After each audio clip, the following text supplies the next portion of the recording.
तो वक्त कम है, मुकाबला सख्त है। अभी आपके दियार मुबारकपुर से जनाबे रफ़ीक कुरैशी को भी सुनना है। आइए बगैर किसी तमहीद के मैं जनाबे रफ़ीक कुरैशी, एक तहतल लफ्ज़ शायर, खूबसूरत शायरी, अपने ही दियार के लोगों को आप अगर नहीं सुनेंगे तो मैं समझता हूँ हम आप मुहज़्ज़ब नहीं हैं। आइए जनाबे रफ़ीक कुरैशी माइक पर है। हमारे जैसे वफादार कम ही निकलेंगे, जमीन खोद के देखो तो हम ही निकलेंगे। आप इनकी वफादारी पे शक न करें। आप लोगों ने बहुत अच्छी तरीके से मुशायरा सुना और आप ही लोगों की वजह से ये मुशायरा कामयाब हुआ। शायर तो अपना अपना कलाम सुनाता है। बहरहाल 4 मिसरे में आपका ज्यादा वक्त नहीं लूंगा कि पेशे माबूद गुनाहों पे पशेमा होना। क्या कहने, वाह वाह वाह। पेशे माबूद गुनाहों पे पशेमा, गुनाहों पे पशेमा होना, इसको ही कहते हैं जर्रे का दरख्शा होना।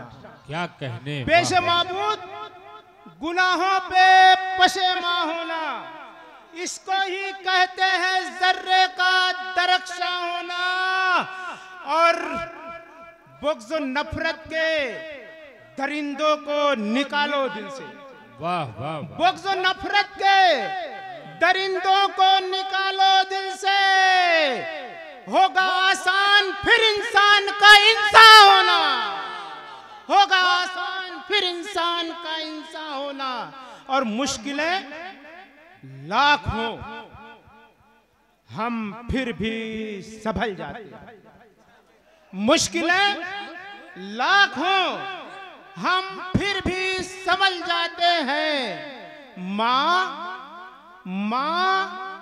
दुआ करती है, हालात बदल जाते हैं। बहुत अच्छे। माँ दुआ करती है, हालात बदल जाते हैं। और माँ अगर साथ हो चलने का मजा आता है। माँ अगर साथ हो चलने का मजा आता है, क्योंकि खतरात भी कतरा के निकल जाते हैं। क्योंकि खतरात भी कतरा के निकल जाते हैं। बहुत बहुत शुक्रिया। बहुत शुक्रिया दोस्तों।